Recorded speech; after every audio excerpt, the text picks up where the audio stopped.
Hi everyone, welcome to another video. We are going to work on a project and I'm going to talk about still life lessons because here we are at the summative, everyone. Set up objects that are visually interesting to you. Why? Because you want to love what you're looking at.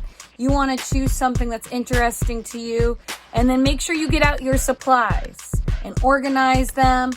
I'm picking meaningful objects that are important to me here, that have been important to me in 2020 and 2021. And make sure you put a cloth underneath. You could do as many or as few objects as you want. Here's my final work. I'm not sure how I feel about adding in that shoe. Okay, step 2, lesson 2. Do a draft in your sketchbook first. Block in basic shapes. So you need to get to know your setup. And this process comes with a lot of erasing and redoing. And notice how I'm blocking in different shapes and I am modifying and changing. And I'm starting to get a sense too with marker and my value. Okay, work on tag board for my students or whatever paper you're going to use that's big. And then make sure you go light to dark first. So notice that my line weight is super light. It's crazy light because I am modifying and I'm adjusting, and you can see that. Stay tuned for another version of the video after this if you want to see it a little slower. So I'm making tons of adjustments. I am going so light with an H pencil right now. It's crazy. But I love doing videos like this because you can see the struggle and the lesson, because we need to grow as artists. Next step, work on off-white paper. Bring down value of the background early. Why should you work on like beige paper and bring down the value of the background? So you could slowly get a sense of where the light is. If you bring down the value of the background, that forces you to consider, well, where's the light hitting my objects? Because white is a color. It's so powerful. And if you work in any sort of highlights with your color pencil, then that's a choice you're making. So ask yourself where the light is hitting. Now remember, there's a difference between an outline and a contour drawing. You should go back and forth between both. So an outline is the outside of the object. That is a hard boundary. Okay, but the inside of the object are all of the millions of lines and strokes on the inside that's helping us to understand that the object is 3D. So when you're drawing, ask yourself, am I doing the outline and should I just shade the background? Is this a hard boundary, or am I trying to make the object look round and using those ellipses, those different strokes to make things look 3D? And obviously look at how beneficial it is to set up a cloth because it helps to bring all the objects together. A cloth or something that kind of unifies everything. Here I'm bringing down the background around the AirPods because the AirPods are white. And I love it when you could see the struggle that an artist goes through on film. Usually on YouTube, the struggle is like there's no struggle. All the artists are perfect. But I like showing the struggle so my students know, it's hard. So I'm bringing down the background of the cloth, slowly adding in details with our dual tip markers. Again, I encourage anyone to try to draw just one object rather than a million. You could see my playlist of drawing 3D objects. So go ahead and get ideas of single objects you can draw. The still life is the summative. Okay, if you get frustrated, check it. My advice to everyone is to keep moving around the page. So one thing that you'll notice in this video, and one thing that I learned to verbalize to everyone, is you got to move, you got to bounce all around the page. And I bring it up now because here I am. I saved the shoe till the end. I should have known to not draw the shoe. Okay? So keep moving around. Don't get stuck. I got stuck on that shoe. Next step. Layers are okay. Okay? So keep working at it. Keep putting in different layers on top of different pieces. So eventually I get there with the shoe because I add in textures, values. Remember, you can put shading techniques underneath layers of markers so you kind of like feel good. And hatching, stippling, cross hatching creates that texture. And the more you work at it, if you keep working at it, if you keep adding layers, you're going to start to like your drawing. Lastly, save black and white for the end. So, pen, whiteout, white paint. You're going to go ahead, you're going to save that for the end, and that's when you add in other layers of shading techniques that really define the edges, that make things look rough or smooth. Add in those stipplings. Really helps us, adding pen to the end and adding a lot of detail to the front helps us to understand some objects are closer because we see more detail. So save that to the end and again, dance around. And then things like watercolor, right? And color pencil, you can layer that in at the end, let it dry, add more pen, and that helps to unify any sort of harsh shadows or anything that was kind of like rough and awkward with the markers. You could wash the colors in. And then I'm adding white texture at the end. With the whiteout, save white to the end, and I'm painting in the shoe, and I'm painting in the AirPod. So I invite you to hang back and watch the video a little slower. It's still sped up. Otherwise, my students wouldn't watch it if it wasn't sped up. But hang back and I will go more into detail with some of my choices with doing the still life. If you have requests, students, for any sort of videos, let me know. And this video is about me going through the project process of a still life.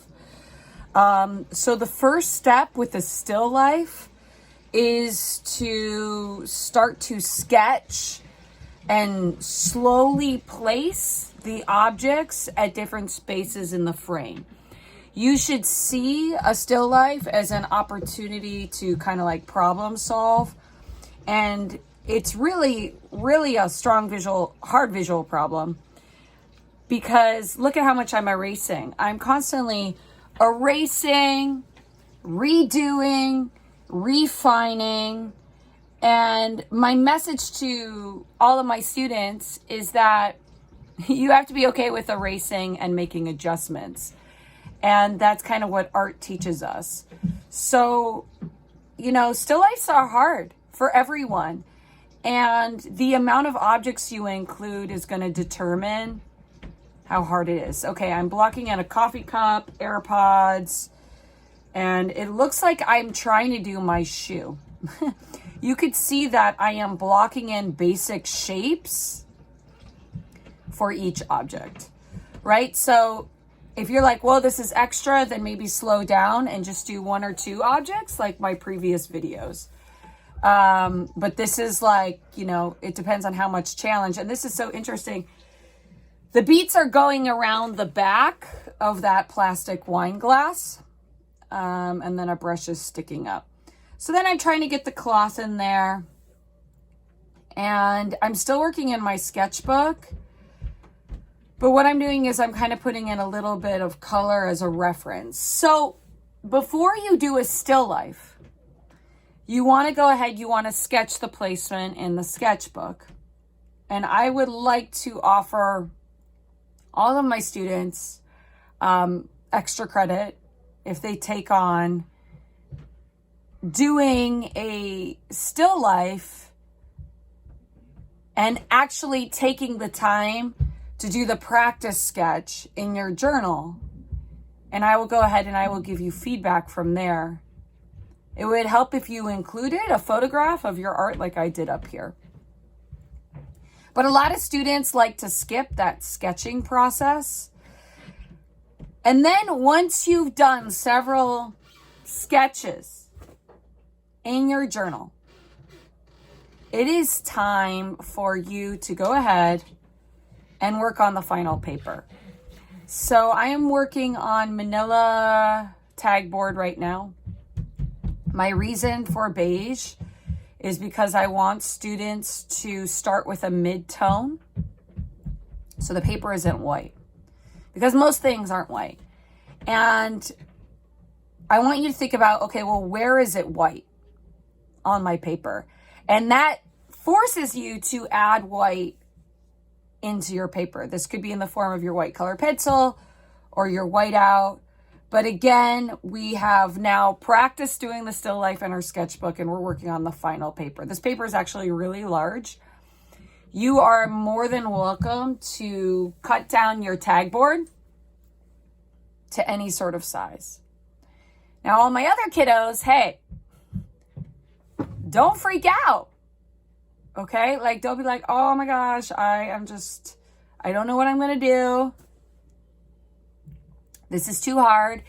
Go back, do some of the previous videos, and sketch things that are 3D on that 3D playlist. Okay, so I've taken the time to go ahead and carve in that glass. Notice how light my line work is here. Okay, because I'm carving away. Drawing is seeing, and I'm carving away. And with all these videos, we've built up to the possibility of doing a still life. Right? But a still life is still one or two objects. Okay, I'm carving in the shoe. I got to tell you guys, the shoe is hard for me. And I don't know how happy I am with the final still life. It's okay to not be happy with your artwork as long as you did something for that day. So this shoe was painful. I mean, I was adjusting, readjusting.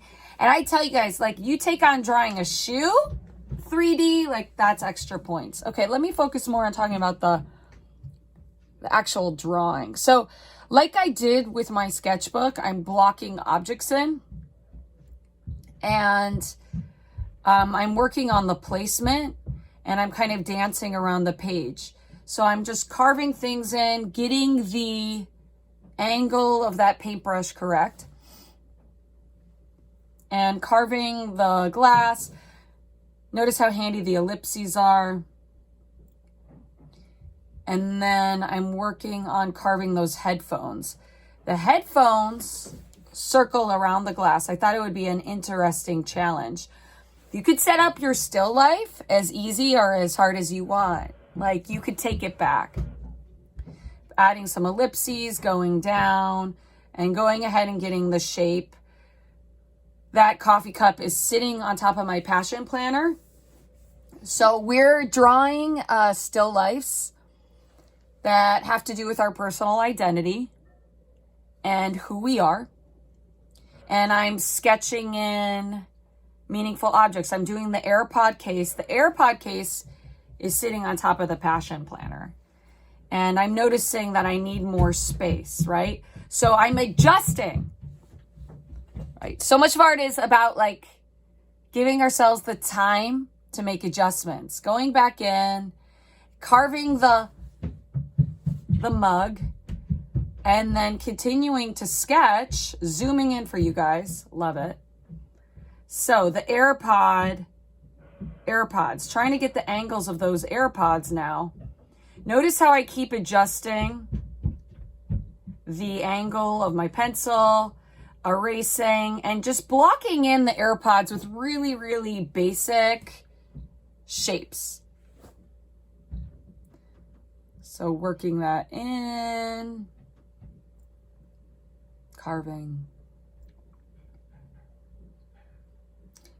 in, carving out, going all sorts of different directions. And I'm going back to the shoes. So I'm moving around the page. Why do we do video demos like this? So you could see that artists have to move around and make adjustments. Now, I am giving so much time to this shoe and this agony, really defining relationships, adjusting, erasing. If that is happening, my advice is to move somewhere else, or better yet, shade the background. So we're working with dual tip markers in my class. And what we're doing is we're going in and we're shading the background. Now this is interesting. I got my white color pencil, and that shoe is white. So as a reference point, I put white in there. Okay, now I'm going in and I am working on the speaker because I feel good about the speaker as I introduce color.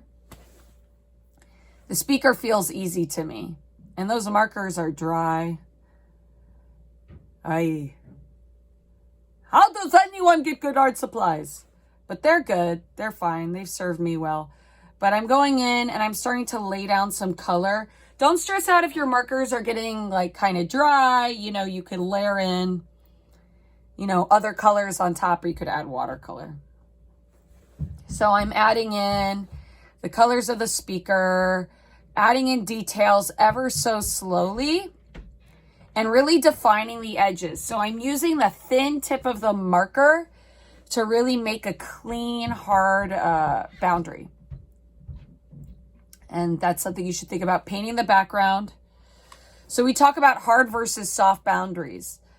If you want to show that there's a difference between the background and the foreground, you want to like pick an opposite color or make sure you have an opposite value. So I'm purposely introducing an orangey brown because it's sort of against that blue, and that kind of makes things pop out. So I think I'm actually using orange on top because the brown was not that great. Notice how I'm leaving the top white and beige. So you have to be thinking about, okay, like, so where's the light? And what's great about working on the Bristol paper is it's beige and you're kind of working things in slowly. Okay, so I'm painting grays, coming in with the grays, going ahead and I think I'm still recording. Going ahead and painting in a gray on this coffee cup, working in the brown. It's an ellipses. I love doing this coffee cup because there's stripes. It helps me show how round it is. I love my coffee cup. Okay, I'm adding in layers of brown on top of the gray. So I stopped with gray because I'm slowly working in value.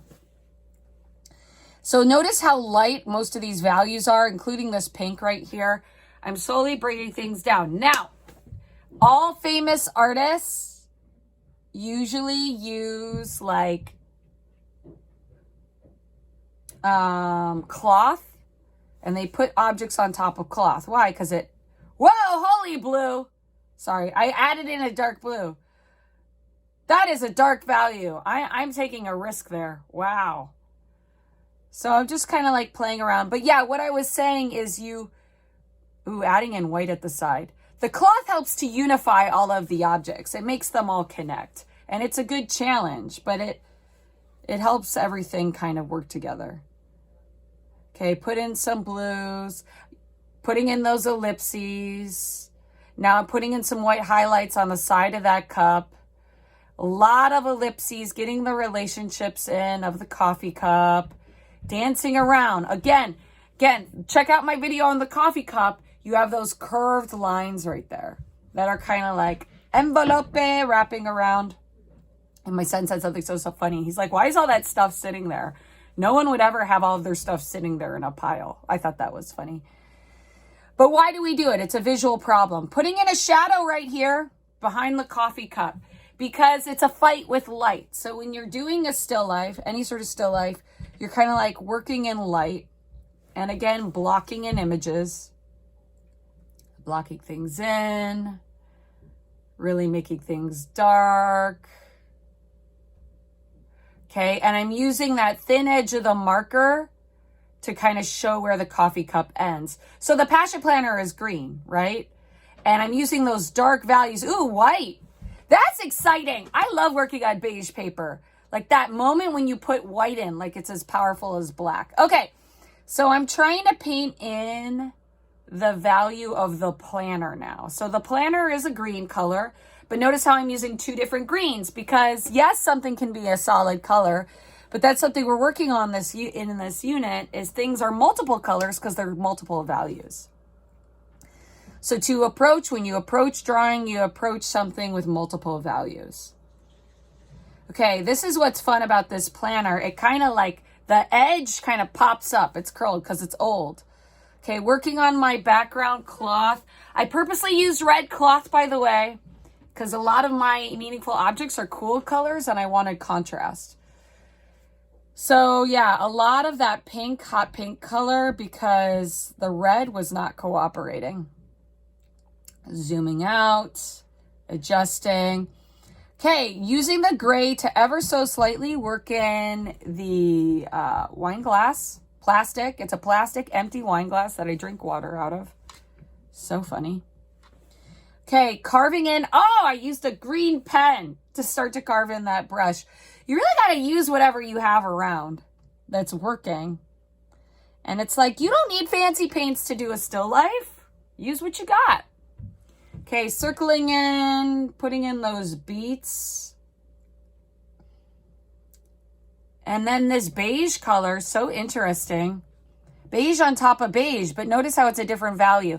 So yeah, I see beige in my coffee cup, right? So you got to look around. Whenever you have a color, look around. Where is it? Okay, dark value. Wow.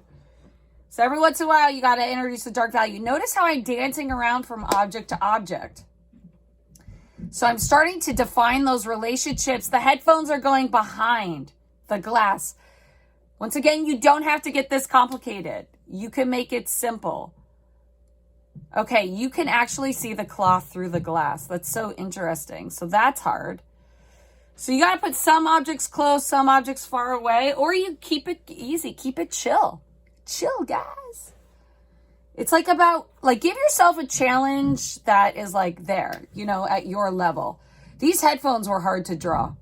I'm just going to say, because they're black, right? I'm drawing these headphones. They're meaningful to me. They're black, but they're not. They're all sorts of different values. So they're all sorts of different grays. So I'm like, okay, how do I make them look round, but they're so black? So notice how I'm not using black. I'm using grays. Carving around. Okay, I picked up the pencil to define the edge of the coffee cup. So it's interesting. You got to make sure it's like, okay, where does the coffee cup intersect with the headphones? Where is it in front? You got to keep the same angle. Hope that your siblings don't move things. This whole time I'm looking at an object, dancing around, dancing all over the place, blocking things in. So interesting, so exciting. Dancing around with the purple and the gray, bringing things down. Yeah, and the marks, bringing down a shadow on top of the planner. The line direction shows which way, like how each object is behaving, whether it's crinkly. Okay, bringing down the background. The background was frustrating me because I'm like, why are these markers not behaving? Okay, dark value alert. Wow. What is happening there? I am painting like the edge of the window probably. So the background tells a story too, but you don't want to give the background too much details. Okay, because I want to give the planner most of the details because the planner's coming out in space. Watcha! So shading in, going around. Guys, you could draw anything you want. Anything you want. In your world, you can make art. So I'm showing how the planner is bending with those hatches. What am I doing now? I'm painting. This whole thing's an underpainting, really. But I'm really painting around the AirPods now. Painting around them. Why? Because the AirPods are white. And you want to paint your space around. I'm so mesmerized by how fast this is going. Why is this going so fast? Because I have learned that students don't sit and they don't watch videos. You guys don't have anything against me, but you're like, oh, I'm bored. Let me check my phone, right? So hopefully you're playing this in the background and you're getting a sense of what you could do. Adding shadows underneath the AirPod case. Okay, so now I'm really starting to layer in some values. I'm using a dark gray on top of the green. Okay, so you can layer grays on tops of greens, greens on tops of grays. You can layer colors. So now I'm painting all around. Painting grays on top. So don't be upset if you made a mistake. I'm not sure with the markers, right? I'm making mistakes left and right, but I keep going. So maybe that's one of the biggest lessons I want you guys to take away is don't get frustrated, just keep going. And this applies to all things in life. Don't get frustrated with your essay, keep going. Okay, I had my green planner, so I was like, oh, okay, I'm gonna put in green of the brush. Okay, my favorite marker, light purple. I think that's 77. Adding in some shadows, adding in some grays. So I'm starting to bring stuff down. I even added a highlight with the color pencil. So make sure you have your white color pencil out when you're drawing your 3D object. Adding in the value. La da da da da. Okay, I'm adding in all sorts of different light grays. Adding in purples. Purples on top of this. You always see like a light purple light, right? So I'm dancing all over, adding that in. Obviously, my line direction is showing that the coffee cup is curvy. Line direction shows the shape, shows the way that different planes and the form are going. And yeah, just keep going. Even if your marker's not behaving, keep going, keep layering in, because drawing is seeing, guys. Ultimately, drawing is seeing. Okay, I'm painting in the brush, moving all over the place as I carve things in. Love it. Love, it's what makes a still life a still life. Yeah, and I guess just like keep moving around, move around the page.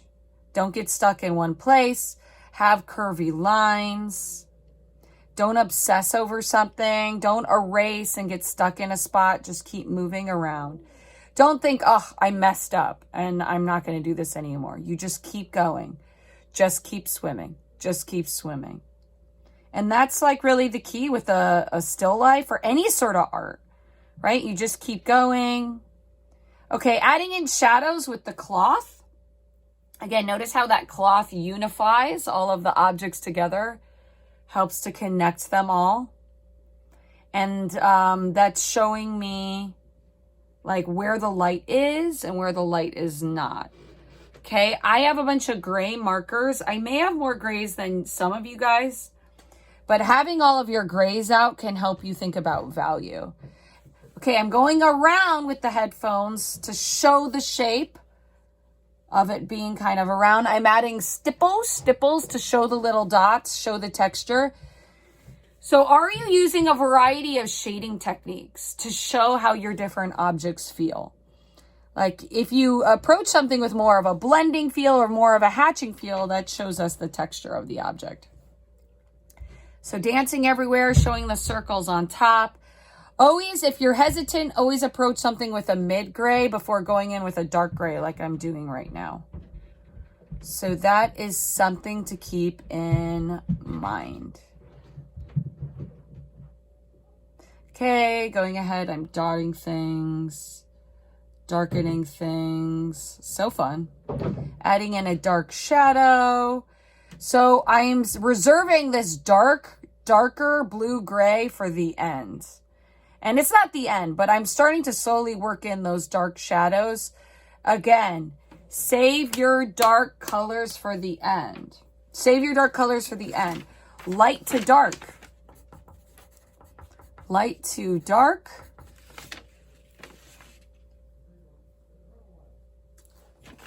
Medium first. Dance around.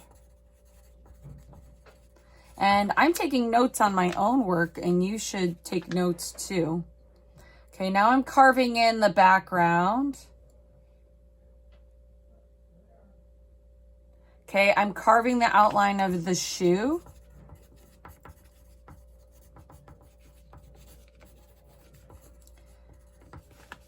Inside and outside. Okay, I gotta talk to you guys about this shoe. This shoe was torturing me. And my husband was actually kind of like making fun of it a little. He's like, what's with the shoe? And no, he's totally cool. But he was making fun of the shoe because I was making fun of the shoe, and, you know, he's trying to talk to me. But like what happens is, you know, if you ask someone, what do you think of something? I don't like this. And they start talking about it. You're going to start to hate your artwork and you're going to get more frustrated. So I guess like check your frustration. Because you're frustrated. We are our worst enemies. We are. And because we like hate on ourselves.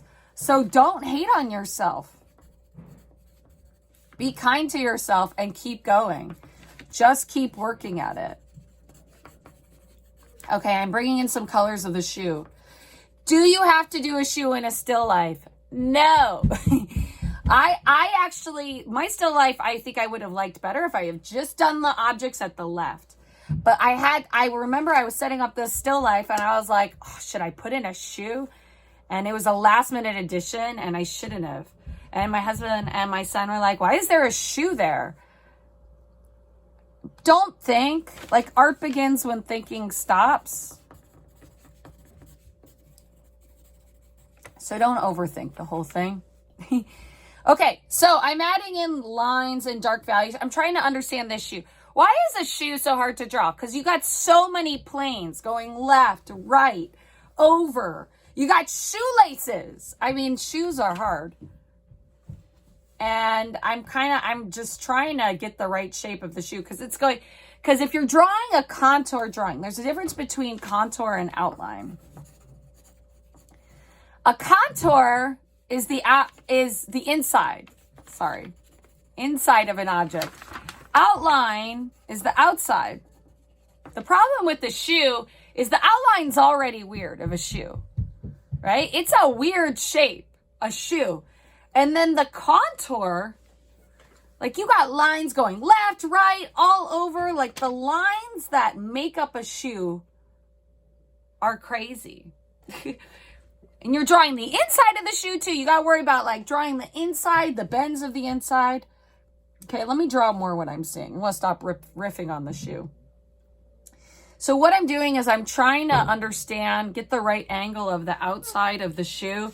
And I don't think I ever made a complete decision about certain angles of the shoe. I think at this point I was tired and I should have taken a break, but okay. Focus more in the drawing. I am putting in some shoelaces. I'm trying to get the angles of the shoelaces right.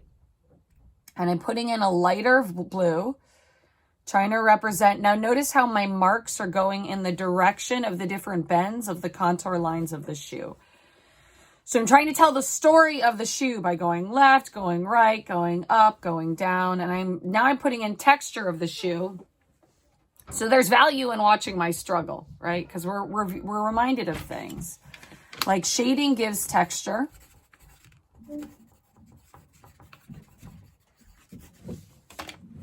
So like if you add stipples, that helps me to understand that the stipples are like filled with dots. Okay, so now I'm going in, I'm doing the cloth that's underneath the shoe that helps to unify everything in. Adding curvy lines. All sorts around. Blah, blah, blah, blah, blah, blah. Adding in shading, going up, going down. Oh my gosh. So yeah, I'm adding in grays to show like the shadows of the shoe. Okay, now I'm doing shadows under the shoelaces. That's why I'm going in with that dark green. I'm trying to give the shoelaces sort of a 3D feel. But you don't notice how they're incomplete lines. You don't see the entire shoe. I've said shoe a lot in the last couple of minutes. Okay. So I see a little bit of cloth on the bottom, on the top. So I'm kind of like dancing all over the place, dancing around.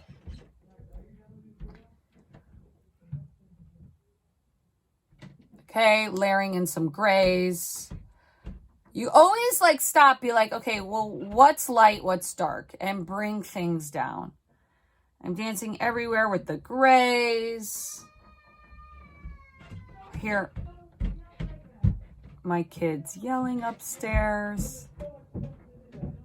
Okay, so I'm working in some of the brighter green to kind of give it more form. So you could tell I'm trying to make it rounder. And I think I take a break from the shoe, or maybe I'm about to chuck the piece. Okay, I'm coming in with white and black. So white and black are your last additions. Why? Because it really helps to clarify relationships, clarify hard versus soft boundaries.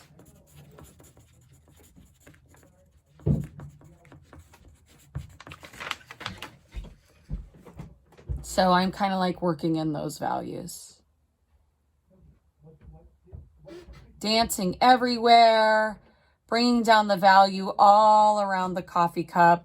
So the black pen is a beautiful tool. It helps us to understand when something begins, ends. I have a gel pen there and I'm adding in highlights. My students, you got white out. That's what it's for. So use a small brush and slowly bring in highlights. So I'm going back and forth between black, but now I'm adding in more shadows. And I'm showing like that the speaker is wrapped in the cloth. Smoothing out the speaker, really smoothing out the green, making everything kind of like clean. Smoothing out the green, making everything clean. I'm also keeping an eye on time because I got to go to class in a second. Okay, shading down the cloth. All right. Now I'm adding in the light. There's a light in the background, right? So, and that kind of helps to create visual balance. So you want to think about a balanced composition. And you may hear a vacuum cleaner upstairs. If you're like, what is that sound? Something must have happened upstairs. Or something was spilled because there is a vacuum happening. Okay, I'm painting the background. So the light is actually a white color. So I'm going in and I'm painting the background behind the light. Right? Because sometimes you got to do background first. Background first. I'm making notes. Right? And it's doing the background. Ooh! Putting in texture. Texture with the pen. Love it so much. I think I'm going to entitle this video Still Life Lessons.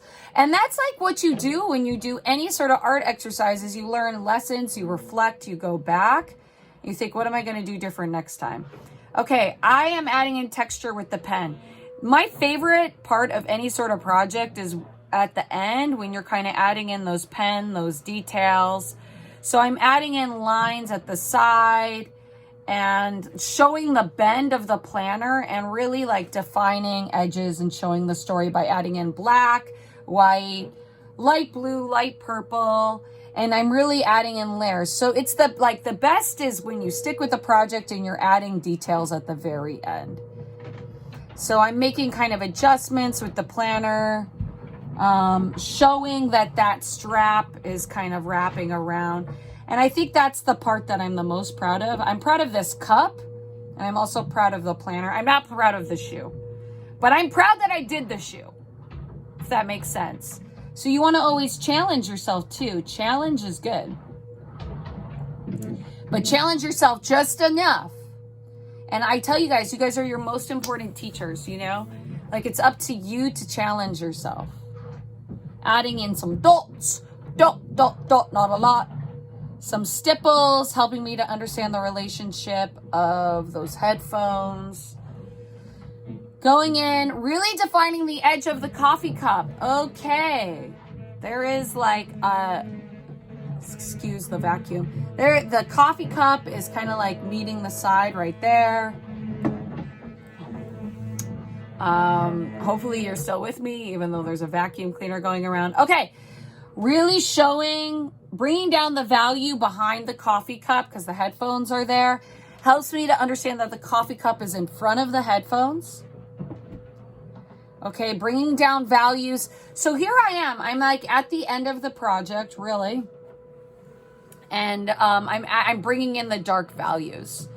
So dark values, dark at the end.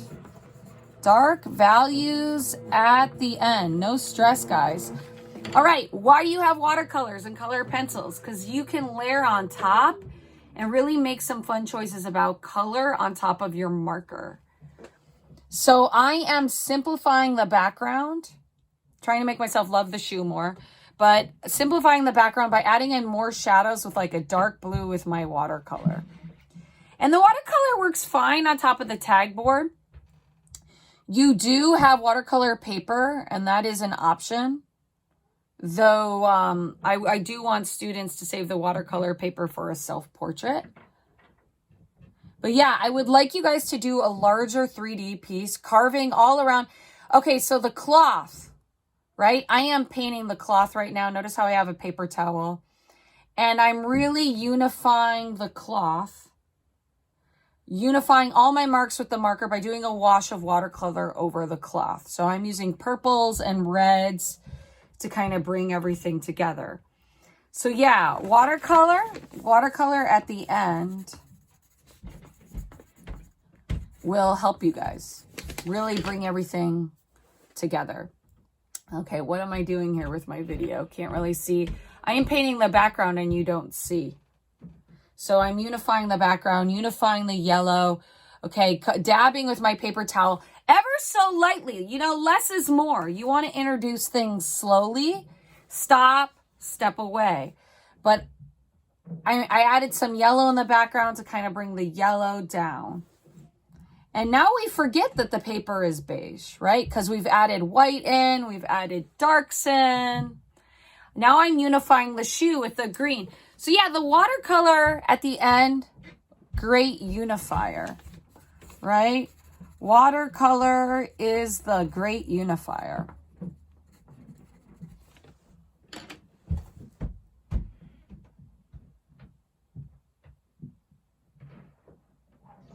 You could tell that it's bright and it's outside. Okay, I'm adding white out at the end. I'm actually adding gouache, but you could go ahead, you could paint in white. So why white at the end? Because I want you to think of white as a color, as a shade. So the paper's not white. So I challenge you to use Bristol board, but I want you to add your white out last. So really show me where the highlights are, but introduce it slowly. And if you mess up on the white out, you can white it out. No, just kidding. Okay, I'm adding in white on the shoe. Oh, that shoe. It's killing me. And I'm adding in white all around, dabbing with the pencils and the white. And there is a vacuum cleaner on the top, and that's okay because we're going to keep going. Because no matter what happens, guys, you keep going with your project. Don't stop and be like, oh, my little sister's distracting me, or there's something on Netflix, I'm not going to do it. Keep going. Okay, using the pen to add in shadows, right? So that's something that we've been going over in this video. You use pen at the end. I have to be in class in 3 minutes. I think this video is going to be over just in time. So adding in pen, adding in hatching for details at the very end. Fabulous. Trying to show the relationship with the shoe. Trying to make decisions about the shoe. You know, I guess the lesson that you can learn is you want to make decisions about the relationships of the objects at the very, like in the beginning, sooner than later. So make decisions about relationships early. Okay, adding in all sorts of grays. Because the shoe, I waited to the end to make decisions. And I was like making adjustments all the way to the end. And that's not good. Okay, you could tell I'm not sure where the shoe begins and ends. You need to know where an object begins and ends. Adding in all sorts of painting with this shoe. Oh my God, this shoe. Oh, I can't. Sorry, I said that. G-O-D. Okay, so I'm painting the front. I'm trying to show that shoe's coming out at space. And, you know, as an art teacher, I tell all art teachers, you know, like, show your struggle.